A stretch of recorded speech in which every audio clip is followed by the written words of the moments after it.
My name is Sam Kean. I am the author of several books, and my latest book is Dinner with King Tut: How Rogue Archaeologists Are Recreating the Sights, Sounds, Smells, and Tastes of Lost Civilizations. Part 1. Bringing Ancient History to Life. Chapter 1. Resurrecting Ancient Practices. If you're thinking of Indiana Jones, traditional archaeology is not that. It's things buried in the ground that you have to dig up, put in context, and try to piece together the past. Brushing off little pot shards and bits of bone with toothbrushes. Day after day, hour after hour. Traditional archaeology is very good about what the past looked like. So they can tell you there was a wall here, there was a building over here. You get a good general sense of the landscape and probably the range of materials that an ancient civilization was using. But what I was lacking was all of the other senses. What did the past sound like? What did it taste like? What did it smell like? So you can imagine how excited I was when I discovered experimental archaeology. Experimental archaeologists make and do things. They try to recreate the past in all sorts of different ways, whether it be making ancient recipes and foods, stone tools, ancient medicines, building ships and heading out into the ocean, all sorts of things that involve resurrecting the past. If you have deep knowledge about how to do something or how to make something, you're going to ask different, better questions about it and have a better eye about what to look for, the range of things people might have used, stuff like that. And another thing experimental archaeology can do is help us solve some of the great mysteries of the past. How did they actually build the pyramids in Egypt? How did they erect those giant statues on Easter Island? Human beings, how did we hunt ancient creatures, big pachyderms and things like that? Experimental archaeology can help us get at those questions. For this book, I attended an authentic Roman banquet and ate strange foods of all kinds, everything from caterpillars to walruses. I spent a day out in Utah with a guy who built a 30-foot catapult, and we spent an afternoon hurling these giant stone boulders around. I got to give and get my very first tattoo. I got to fire a medieval cannon. I got to try my hand at ancient neurosurgery and all sorts of other projects. One thing I really liked about experimental archaeology is the range of people that are involved in doing it. In some cases, you have sort of hardcore lab geeks. They're in a lab collecting data, just sort of like a traditional scientist would. In other cases, you have archaeologists who fell in love with some ancient civilization, and they wanted to connect with it on a deeper level. And they figured there was no other way to do that except to go out and try to recreate certain aspects of the past.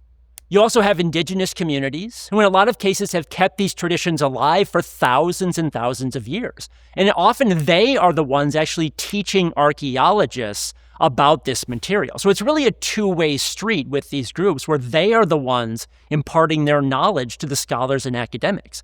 And then you can go all the way to sort of these grouchy survivalists who live out in the woods, but they've picked up tricks or tricks have been passed down to them, and they have a lot of knowledge, some cases implicit knowledge, that you just don't get from armchair archaeology. And in some cases, they've actually rewritten what we know about archaeology because they brought to bear their own knowledge on the field and showed the experts where they were wrong.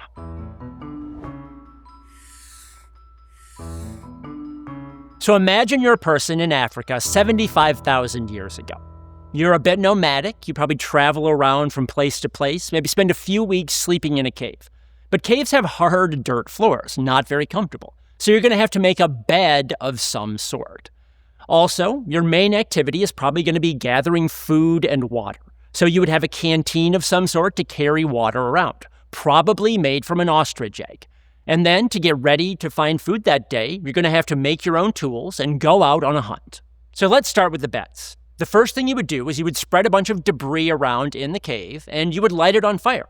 It would burn, that's going to clean the cave out, but also, importantly, leave a nice soft layer of ash. That's essentially going to be your mattress. Then you're going to go out and gather some plants, aromatic leaves especially. You're going to lay those down as sort of a top sheet on that layer of ash.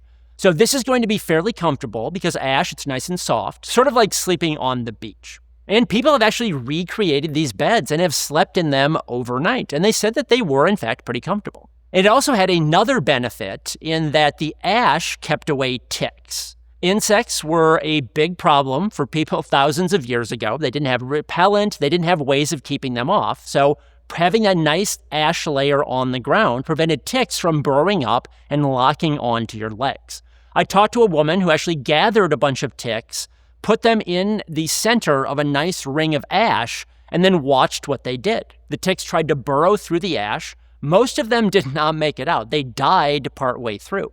And the ones that did make it through the ash, their mouth parts ended up so gummed that they couldn't bite anyone afterward. So the ash also provided a way to prevent ticks from biting your legs.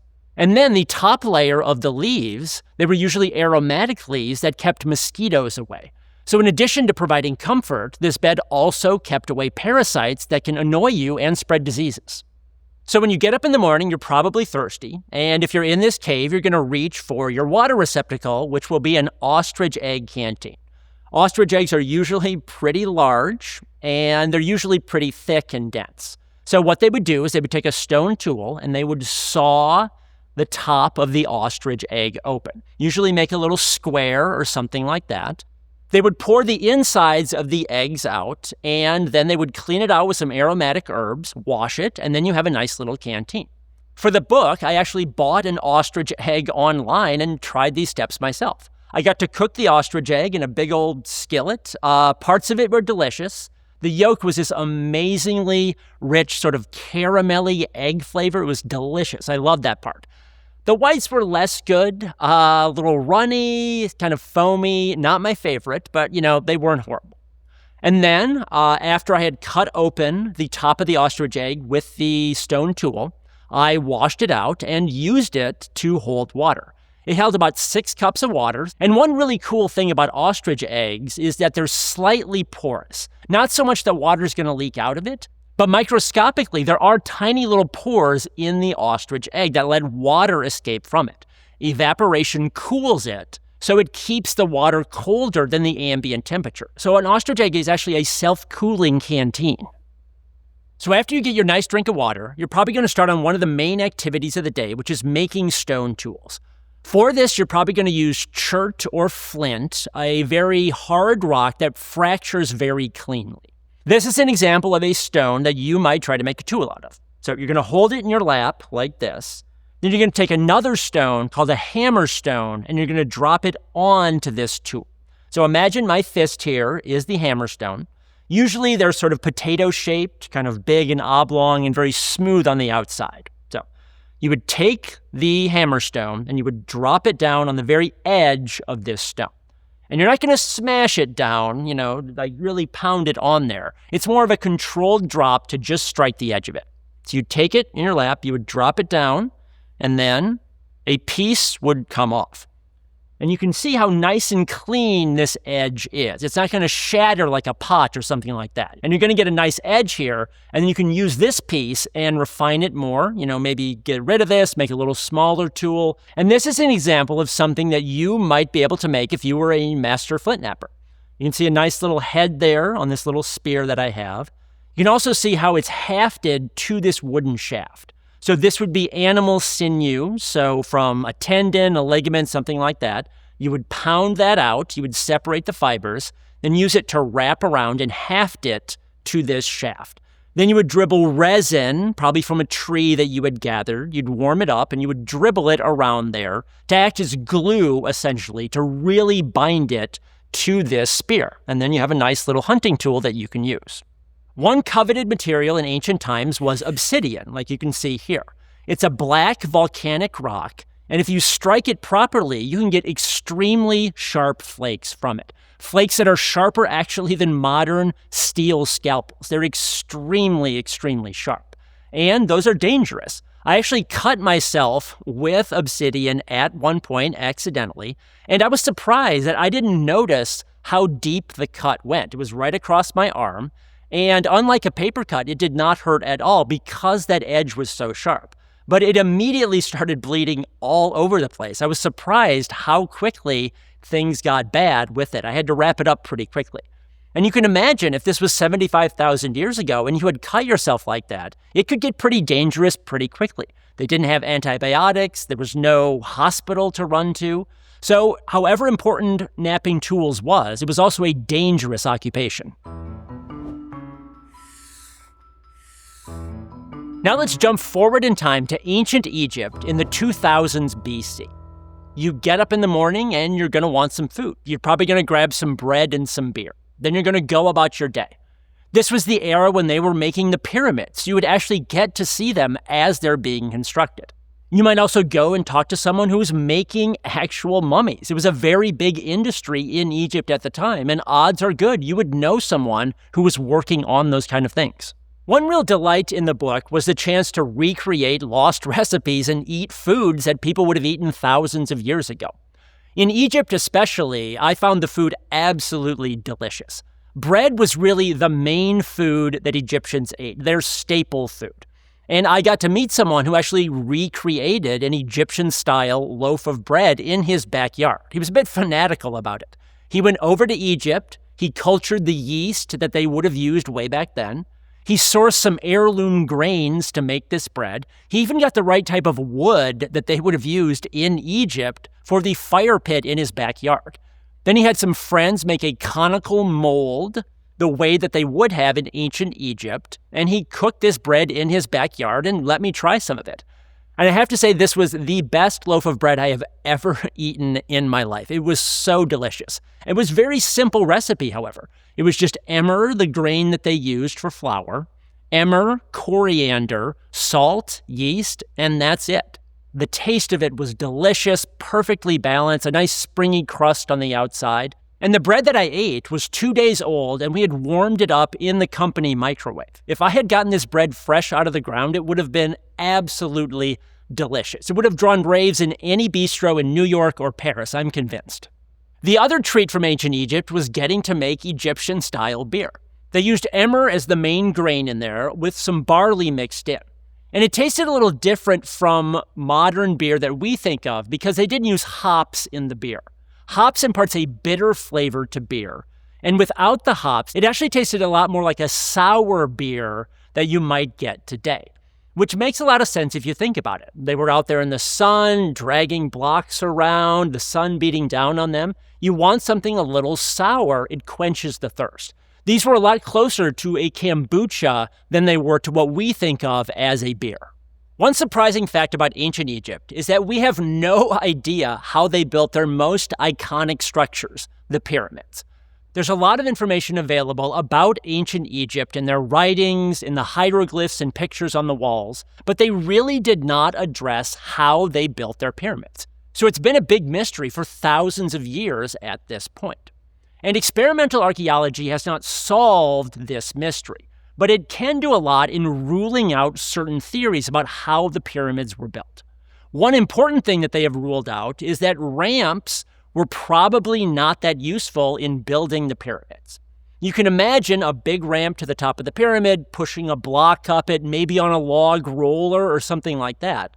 But in experiments, that has failed completely. However nice log rollers look on paper, they do not work well in the real world. They're not uniform, they slip all over the place. It's a pain to get the log rollers at the back, run them around to the front. When you're holding a 5-ton block trying to push that up a hill, it's a real hassle to do that. And there are even big problems with the very idea of using a ramp. If you look at a pyramid, make a scale-sized pyramid, and then start piling material up in front of it, you realize pretty quick that these ramps need to be incredibly long. Maybe even a mile or a mile and a half long to get all the way to the top of the pyramid. They also have to be incredibly broad because the material you might use, sand, cannot form a nice steep wall. So in building this ramp, you're probably going to have to use as much or more material as you're putting into the pyramid itself. They probably use technology of some sort to winch or drag them up instead of just pushing them up a ramp. Mummies are one of the most iconic aspects of ancient Egypt, but we really don't know a lot of details about how they made mummies because they didn't record a lot of this information. Either they were trying to keep it a secret, or it was just passed down from person to person and no one bothered writing it down. So even though we have a lot of mummies from ancient times, we didn't know a lot of the details. And experimental archaeology turned out to be a really good way to investigate the process of mummification. Now, a lot of scientists have looked at animal mummies. A lot of people don't realize it, but the Egyptians mummified a lot more than just human beings. In fact, they mummified millions upon millions of animals. There are graveyards in Egypt with 4 million dogs in it, or 7 million birds. They really were creating these animal mummies on an industrial scale. So by making these mummies in modern times, scientists can learn a lot about the overall process. And there have been a few rogue archaeologists who decided to make an Egyptian-style human mummy in modern times. It was quite a controversial project. It took place in the 1990s in Baltimore with 2 people. One was an anatomist and one was an Egyptologist. Even though they got a lot of pushback from other archaeologists, from bioethicists, people like that, they said this was a very important problem and they wanted to go forward to answer some of these mysteries. So someone had donated their body to science, and they decided to use it to make this mummy. And the person I talked to for the book, Bob Breyer, actually went over to Egypt, and he dug out the mineral that they were going to use as a drying agent in the body. So he was very committed to authenticity here. He also had a series of stone tools made, some from obsidian or other stones, some from copper, and they actually used that on the body to open it up. They had to open up a little hole to get the organs out, to dry those out. And then once they had the organs out, they had to wash the inner cavity and then use the mineral that he had found in Egypt to dry the body out. And that mineral was a mix of baking soda and salt, a mineral called natron. And you can actually make some at home if you want. I did this in my home with a fish and actually mummified a fish. It was very, very easy to do.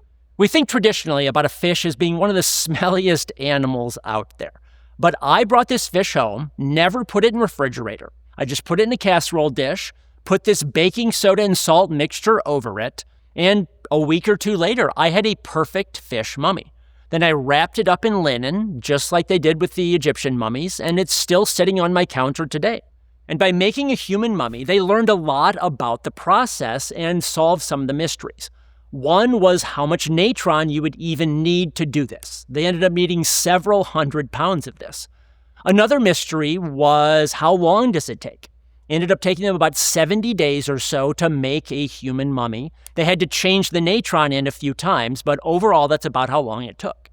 And one of the big mysteries that they wanted to solve was when we find an Egyptian mummy today, you can see the very weathered skin. It's usually changed color, gotten a little darker. The hair is very wispy, and the skin is retracted on the face, kind of pulling back like this. And they wanted to know, well, was it the mummification process that had done that? Or the fact that they were sitting in a dry environment in Egypt for thousands of years? And even after 4 or 5 weeks with the human mummy in modern times, they realized that it was the mummification process that was doing this. The person I talked to, they cracked open the crust, looked at the mummy, and he sort of gasped and he said, "Oh my God, this looks exactly like Ramses the Great from Egypt." He was stunned that in just a few weeks, they had recreated an Egyptian-style mummy. Now let's jump forward in time again to the ancient Roman Empire of around 100 AD. You live outside the city in a villa. You're going to walk in along a Roman road. You're going to get into the city, and you're going to get your hair done. You have a big ball that night, and you want to impress some people.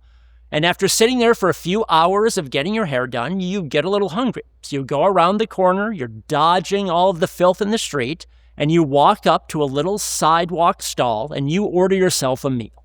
One of the main ingredients in that road, and in some ways one of the secrets of Roman architecture, is the amazing concrete that they made. Concrete isn't a really sexy material, but the way the Romans made concrete has allowed a lot of their buildings, bridges, and roads to stand even to this day. And archaeologists, when they would look at Roman concrete, they always thought they had made a bit of a mistake when making it, in that one of the big ingredients in concrete is a substance called quicklime. You mix it with water, and it helps form a glue to bind the concrete together. And when archaeologists looked at Roman concrete, they would find big, undigested lumps of quicklime in there.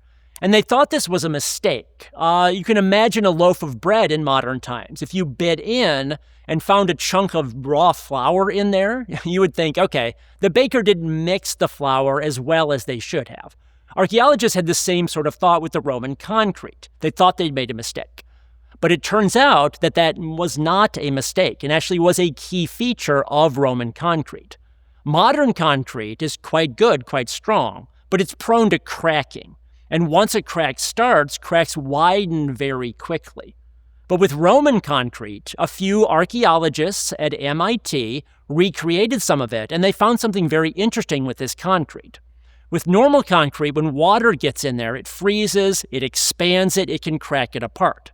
With Roman concrete, when water got in there, it would find these undigested chunks of quicklime and react with them and actually create a substance that filled the space. So it was essentially self-healing concrete. And because of that feature of their concrete, it strengthened it over time and actually allowed it to stand much longer than modern concrete does. One of my favorite people to talk to for the book was Janet Stevens of Baltimore. Stevens is a hairdresser, has no formal training in archaeology. She was at a museum and something intrigued her. She saw several busts of Roman matrons there, and she, as a hairdresser, noticed their amazing hair. And she was especially interested in the backs of their hair because, as a hairdresser, that's the part she's usually looking at. And she saw that these busts had these amazing hairstyles, these mountains of curls, these spirals around their hair. And she thought, wow, I want to go and try to recreate these hairstyles. So she went home. She had a few modeling dummies with hair on them that she uses to practice. Despite being an expert professional stylist, she could not recreate these hairstyles, even with all the modern tools at her disposal. And she got curious and she thought, well, how did they actually make this hair then? So she went to the archaeological literature and the classics literature, started looking up papers about Roman beauty, Roman hairstyling, and she quickly realized that the people who wrote these articles had no idea what they were talking about. Just the way they would describe hair, the physics of hair, how to move it, how to pile it up, how to sculpt it, they didn't know what they were talking about. And so she decided, well, if someone's going to solve this mystery, it's going to be me. One obstacle to her solving this mystery was that she did not read Latin at all. In fact, she had failed Latin when she took it in school. But she was motivated this time. So she started tediously typing pages of Latin text into Google Translate line by line to try to figure out if she could find some clue as to how they made this hair.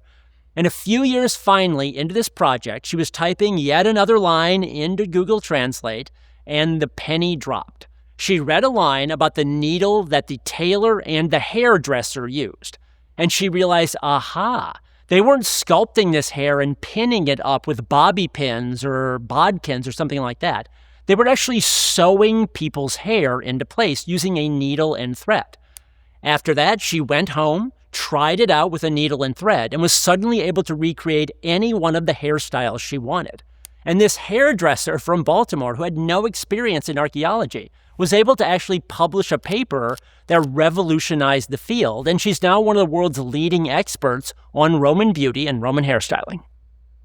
Roman food has always had a very bad reputation, mostly because of one ingredient that the Romans used in almost every dish that they made, a sauce called garum. For a long time, garum was translated as rotten fish sauce, as if they had taken a fish, let it decompose, and then squeeze the putrid juices out and just dump that all over their food. And as you can imagine, people thought that must have been disgusting. That sounds terrible. Why would you eat this food drenched in putrid fish sauce? And that sentiment prevailed until modern times when a few people who actually were cooks, were chefs, read about the process of making it, and they said, wait a second, this isn't rotten fish sauce, it's just fermentation. That's all they were doing. They were fermenting it under controlled circumstances, actually breaking the muscle of the fish down and producing a sauce that way. An equivalent in modern times is Thai fish sauce. People use that all the time in cooking, maybe even sprinkle a little bit on your food. It's a very common ingredient. And once people realized this, they realized it was actually a very versatile dish that you could use in a lot of meals. It has a nice umami flavor to it, so that savoriness that you get with protein. Has a lot of salt in it too, so you can add a dash to kind of brighten a dish up. And the Romans loved it so much, this garum fish sauce, that they actually used it in desserts as well. Pretty much any dish that you can imagine, they would dump the fish sauce on it. And I don't know if all of us would want it in our desserts nowadays, but I have eaten some meals with this garum fish sauce, and I can tell you it adds quite a nice kick to a lot of foods.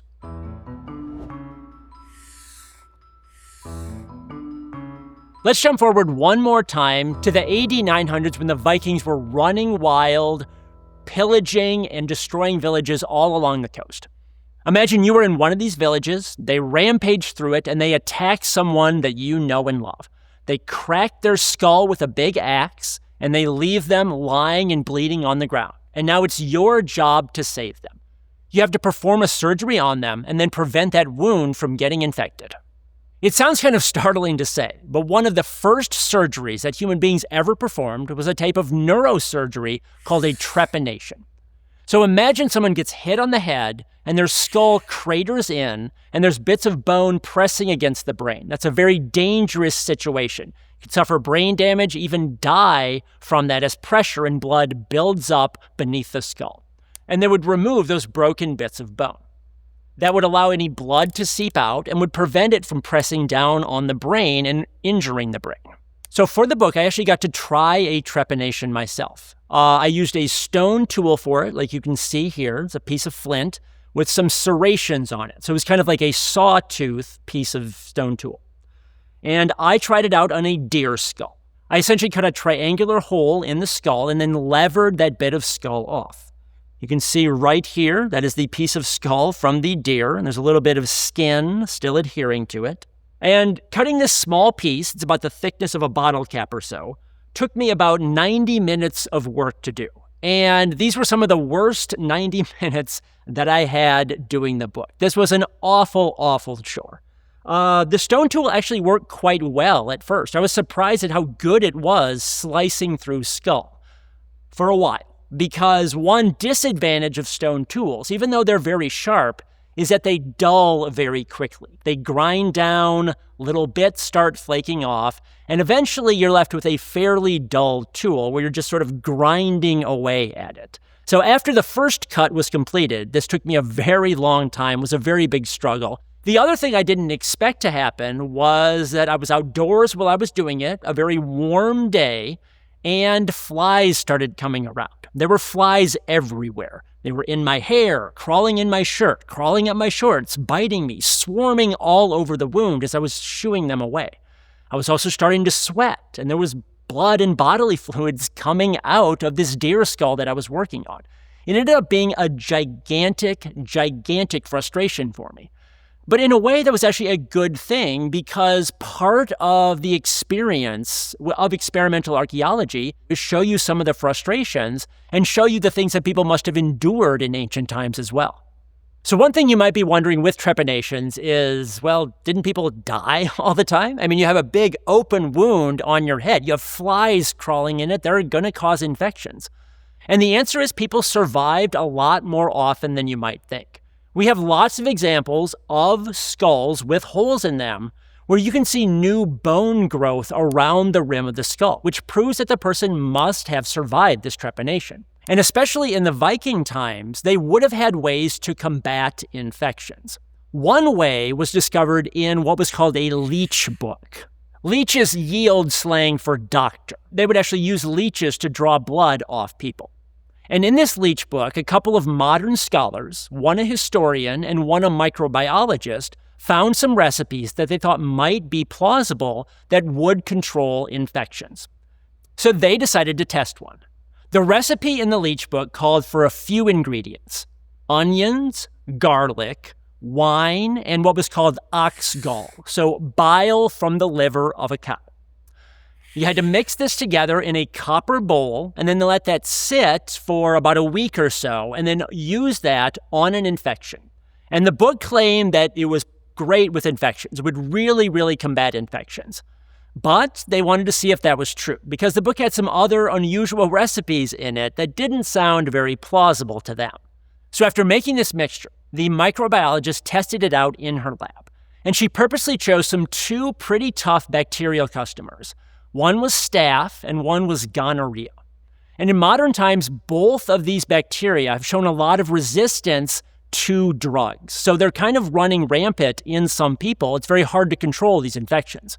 But it turned out that this mixture of onions, garlic, wine, and ox gall did a really nice job killing these drug-resistant bacteria. She was surprised at how good they were. And in fact, she tried them in another, even tougher test, and they passed this test as well. Sometimes when bacteria get inside you, they form what's called a biofilm. So bacteria, they essentially lock their arms together, and they secrete a mucus that blocks drugs from getting through. So it's a protective barrier that they produce inside living creatures. And these biofilms are actually one big reason why a lot of drugs that show promise in test tubes fail when they try them in living beings. But when they tried this ancient mixture on biofilms, it busted right through and killed the bacteria anyway. She was very, very excited about this because biofilms are very difficult to overcome. And they're actually developing this ancient recipe as a modern drug and moving forward into human trials with the goal of helping us combat some of these drug-resistant modern strains. One nice lesson of this example is that knowledge isn't always linear. I think we have sort of an idea that we're constantly accumulating knowledge, that we knew more than people did 10 years ago, more than 20 years ago, more than a few centuries ago, and certainly more than people knew thousands of years ago. But that's not always the case. Sometimes knowledge does fall through the cracks. And this mixture was a really nice example of that, of something a doctor in the 900s would have immediately turned to, but that people nowadays would not have known unless they looked back. And we should probably give people in ancient times more credit for the real knowledge that they did have. One great thing about experimental archaeology is that it can reinvigorate people's love for the past. If you go to a museum and you start reading the displays, looking at the objects, that's a really nice experience. But that kind of knowledge has a pretty short half-life. It's probably not going to make that deep of an impression on you, and the knowledge will probably seep away pretty quickly. Imagine going to a museum and getting a slice of Roman bread or a quaff of Viking beer. Imagine getting to try on ancient leather clothing or get to hurl a spear at a dummy of a mastodon. It would really enliven the experience and bring it to a whole new level in your mind. And so a lot of people call the field not just experimental archaeology, but experiential archaeology, or even living archaeology, because it really brings the past alive in a new way.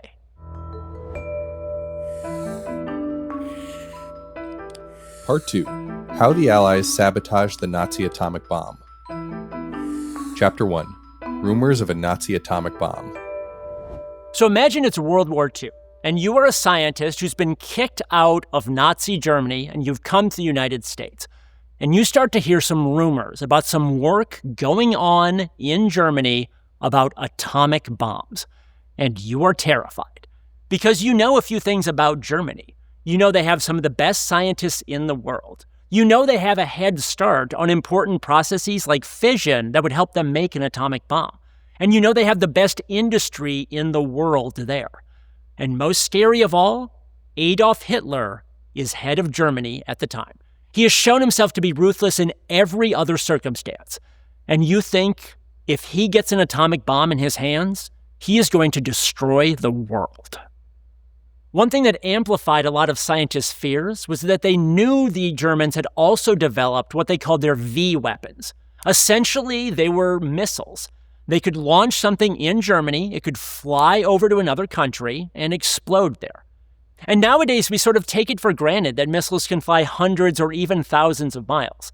But to people back then, this was a terrifying thought, that even if they had Germany surrounded, they could still launch weapons over the top and wipe out whole cities, especially if they got atomic bombs mounted on the tops of those rockets. Werner Heisenberg, an atomic scientist living in Germany, one of the greatest scientists of the 20th century, a Nobel Prize winner, a brilliant, brilliant person. But he was working under the Nazi regime during World War II. And he was specifically working to help build an atomic bomb. One early experiment that he was doing was trying to create a chain reaction. Essentially, in a chain reaction, you have uranium atoms that split, they shoot neutrons off, these neutrons fly, they hit another uranium atom, that one splits, shoots more neutrons off. At each step, it releases energy, and with each step as it progresses, more and more energy gets released. So it's a chain reaction of events. Before this time, no one had ever been able to successfully produce a chain reaction in the lab, and Werner Heisenberg wanted to be the first one to do it. So he and his assistants built this giant sphere that had alternating layers of uranium and heavy water inside them. They put a neutron source in the very middle of this sphere and let it go, and just started letting the chain reaction proceed to see what would happen. Unfortunately, partway through this experiment, they realized that there was a leak. There was water leaking in to the uranium. And uranium does not react well with water. It's actually explosive when the two come into contact. This is not an atomic explosion, it's a regular chemical explosion, but it is a doozy. And so once they noticed water started leaking into there, they essentially panicked, fled the room, and a minute later, boom, there was a giant explosion as all this uranium and heavy water burst into flames. There were 20-foot flames roaring out of the top of the building. They had to call the fire department in to put it out, and this fire burned for 2 days. That's how hot and intense this fire was. Now again, this was just a regular chemical explosion, but Heisenberg was working on an atomic project. And as Heisenberg started to tell his colleagues about this failed experiment, essentially a game of telephone occurred, where one person got the details, told another person, changed the details a little bit, maybe even inadvertently. But as the story kept getting passed along from person to person, it changed a little bit. It wasn't just a chemical explosion anymore, it was a low-grade atomic chain reaction. And then things got even wilder. Switzerland was a neutral country during the war, so scientists from Germany could travel there, but scientists from allied countries like the US or England could travel there as well. And they would often meet in Switzerland and talk and exchange stories. And this story about Werner Heisenberg's supposedly atomic fire got passed to allied scientists in Switzerland. They knew Germany was already working on an atomic bomb. And once they heard about this story, about this supposed atomic explosion that occurred, they panicked. They ran right back to their countries, told everyone about it, and before long, in their minds, this was a small-scale atomic explosion with several people dead. Rumors were running wild about how close Germany was. In fact, one scientist at the University of Chicago, after hearing this story, did a few calculations on the blackboard, and he announced very gravely to his colleagues that Germany would have a bomb within 6 months. And it terrified them. And this is really where the Manhattan Project got going in earnest, was once they realized that Germany might be a lot farther along than they feared. So various scientists started talking, and they said, we have to take some action on this. We can't just be passive and let Germany potentially build an atomic bomb and not have a response for it. We need to start our own project to build an atomic bomb. But in addition to that, we need to start our own project to stop the Nazi atomic bomb project. And that is how the Alsace mission got put together. Chapter 2. The mission to sabotage Hitler's bomb. The essential goals of the mission were to spy on, sabotage, and in some cases even try to assassinate members of the Nazi atomic bomb project. There was a real motley crew of characters involved in this mission to stop the Nazi atomic bomb project. On the one hand, you had sort of the core Alsace mission. That was made up of military people and scientists. The military people came from the security branches of the Manhattan Project. The scientists usually came from the world of atomic science and atomic physics. And you just sort of threw them together and let them work. Kind of two different worlds coming together here. And there were often a lot of clashes about things like priorities, how to handle things. The scientists were a little more informal. The military people thought the scientists were a little too lackadaisical. A real culture clash within this unit. But they had to figure out how to work together for this very important project. Despite its importance, the people involved really did not get a lot of training. These were scientists coming right out of the lab. They weren't used to being under fire, running behind enemy lines, things like that. And the military people involved had no special knowledge of the science. They were just kind of winging it. But they didn't have a lot of other resources or precedent for what they were doing. So they just threw them out there and said, good luck, boys, let's see what happens. In addition to that, you had sort of these peripheral side branches of this project. One involved what was called the OSS, which is the precursor to the CIA. But the OSS was not the sort of professional, well-run organization that the CIA became in later times. The OSS was pretty freewheeling and, in fact, sort of chaotic in a lot of cases. They recruited a Major League Baseball player named Moe Berg to be an atomic spy to go into Europe, slip in there undercover, and try to ferret out whatever he could about the Nazi atomic bomb project. Now, it sounds kind of strange on the face of it that you would recruit a Major League Baseball player as the first atomic spy in history. But Berg was not your typical average Major League Baseball player. He could speak 5 or 6 languages fluently. He was friends with Albert Einstein. He was the perfect person for this role. And in addition to that, you had another military branch that was essentially developing weapons that could potentially wipe out any atomic bunkers that the Nazis did build. Different branches of the mission were working on different goals at the same time. You had the core Alsace unit in Europe who were trying to push toward the front lines and gather up any material or people that they could find. One early success of theirs was they were one of the first military units to actually get into Paris during its liberation. Even when the Nazis were still gunning people down in the streets trying to defend Paris, the lead avant-garde of the Alsace mission was running in there trying to get to a few atomic scientists there. Most importantly was Frederick Joliot, who was the husband of Irene Joliot-Curie, the daughter of Marie Curie, a very famous and prominent scientist who had in fact pioneered a lot of the atomic research and the chain reaction research that underlay the atomic bomb. Then you had another mission in Norway that was going after one of the key ingredients in the Nazi atomic bomb, a substance called heavy water. So compared to regular water, heavy water is obviously a bit heavier. There's essentially an extra subatomic particle on the hydrogen in H2O. And that has a lot of nice properties when you're trying to build and test atomic equipment and get chain reactions going. The Nazis were very dependent on heavy water from a plant in Norway. In fact, that was the only place in the world that was producing heavy water at the time. And so the people in charge of the Alsace mission decided, we cannot let this plant survive. So they snuck a few commandos undercover into Norway who spent several days trekking through the snow and ice. They infiltrated this plant and they destroyed all of the heavy water cells in there. It's one of the big first success stories of the Alsace mission, and it really delayed and damaged the Nazi atomic bomb project. So that was one of the very big successes that they had. In many ways, Alsace was an unconventional mission with unconventional people on the front line, but there were conventional military aspects to the overall project as well. One important event here was the bombing of Peenemünde, which is where the Nazis were building all of the rockets that they were launching into England and other places. The Allies feared that here the Nazis were going to build the rockets they would use to deliver atomic weapons. So they decided to wipe it out and prevent any prospect of that happening.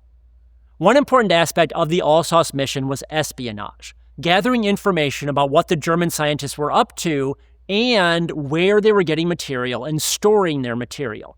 After hunting down some leads and interrogating some scientists, they finally managed to track down a warehouse with several tons of raw uranium ore in it.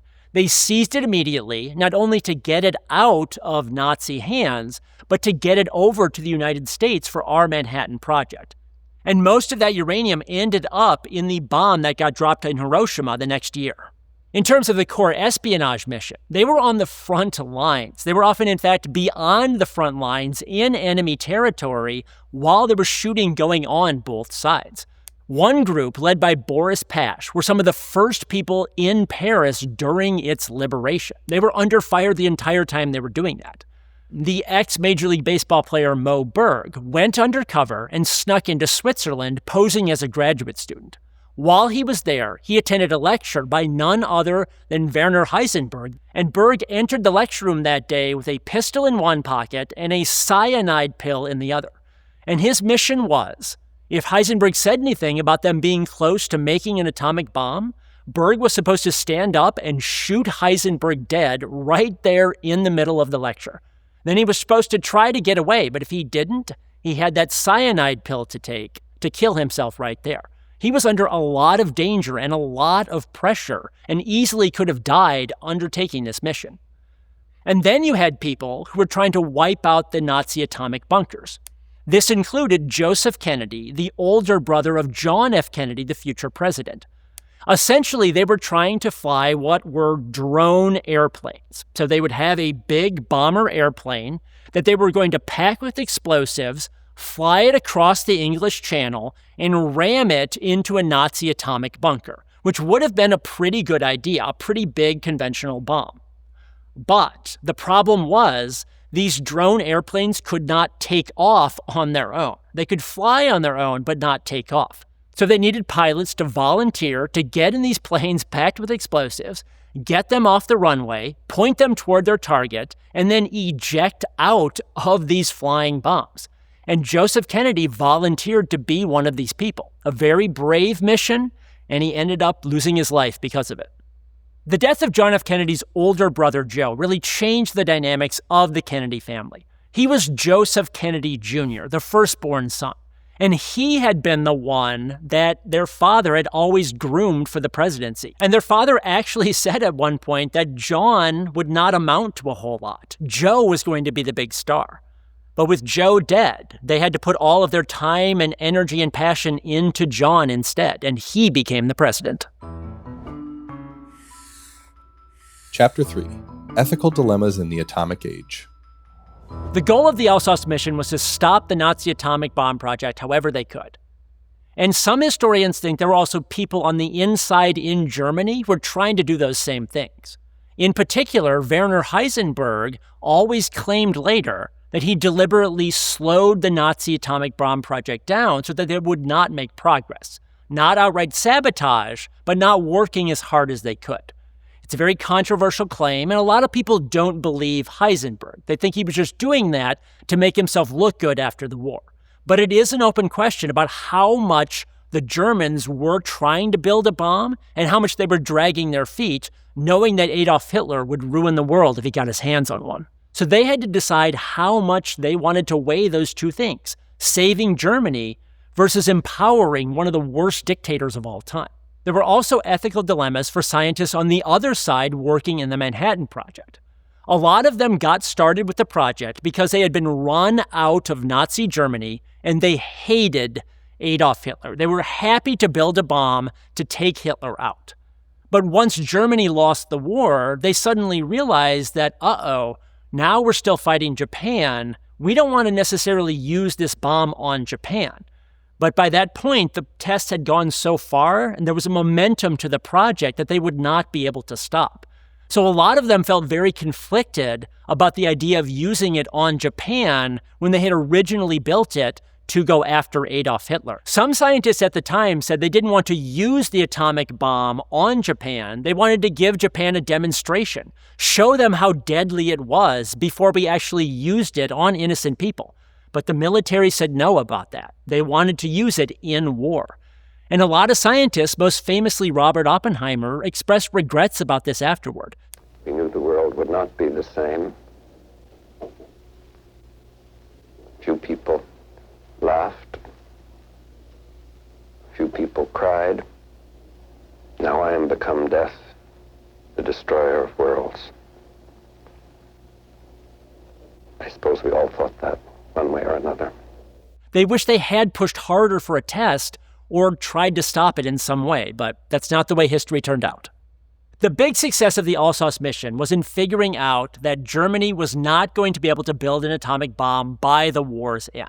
What this result did was it allowed the Allied planners, people like Dwight Eisenhower and the other generals, to get their focus off of big surprises, atomic bombs, and they could focus on what they knew well, which was conventional warfare.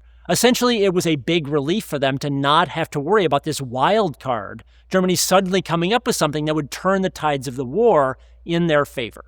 So it was a big relief for them to know that we were going to win the war if we just kept doing what we were doing. Toward the end of the war, the Alsace mission captured most of the key players in the Nazi atomic bomb project and brought them to England, where they put them up at a big country estate and just put them under house arrest, essentially. And when news broke of the atomic bomb that had dropped in Hiroshima, they were absolutely stunned to hear that the United States had built an atomic bomb when mighty Germany had failed at the project. They could not believe that anyone had beaten them, the greatest scientists in the world. After Nazi Germany fell, there was sort of a scramble to grab all of the greatest scientists that they could. And this happened on both sides of what would become the Iron Curtain. The Allies were scooping up scientists like Wernher von Braun, who went on to NASA to become one of the most famous scientists and one of the most famous people in the United States. But the Soviet Union was sweeping up scientists too. This was an early skirmish, actually, in the Cold War, was grabbing these scientists and pitting them against each other in building things like missiles and other weapons. The Manhattan Project changed the world by ushering in the atomic age. And I don't think, actually, we would have atomic bombs nowadays if not for the fear that we had of Adolf Hitler getting an atomic bomb first. One of the best scientists of the 20th century, Niels Bohr, famously said that there was no way anyone could build an atomic bomb. And his reason wasn't that the science was too hard. He said you couldn't do it because you would have to turn your entire country into a factory to refine enough uranium or to get the plutonium for an atomic bomb. He just didn't think anyone would make that commitment. And probably no country would have, except the United States had scientists terrified about Adolf Hitler. The Manhattan Project was one of the biggest industrial projects in history. It cost $2 billion in 1945 money. It was a massive project. They would never have been able to justify the cost without that fear driving them. A few things about the Nazi ideology really interfered with their ability to carry out atomic research. One was the fact that they didn't like Jewish people, and they kicked a lot of very smart scientists out of Europe who ended up coming to the United States and playing key roles on our Manhattan Project. We certainly would not have built an atomic bomb without the influx of talent from Nazi Germany. And the other aspect was that a lot of Nazis were just sort of snobs. They figured they were the most advanced civilization in the world and that no other nation could possibly reach the same levels that they did, especially not a Yahoo country like the United States. There were many scientists in Germany who were stunned to hear that the United States, of all countries, had built an atomic bomb where they had failed to. They were so blinded by their own supposed superiority that they never considered another country would beat them. If the Nazi atomic bomb project had not failed, we would live in a much different world. And even if Hitler had never used the bombs per se, just the threat of it, the thought of him having the bombs, would have really changed everything about how we negotiated, what lands we were willing to give up. Hitler could have overrun Europe and completely dominated the continent, or he would have moved into Asia and Africa. He might have even gone over to North America or farther and tried to conquer that. With atomic bombs, he was basically omnipotent. He could do whatever he wanted.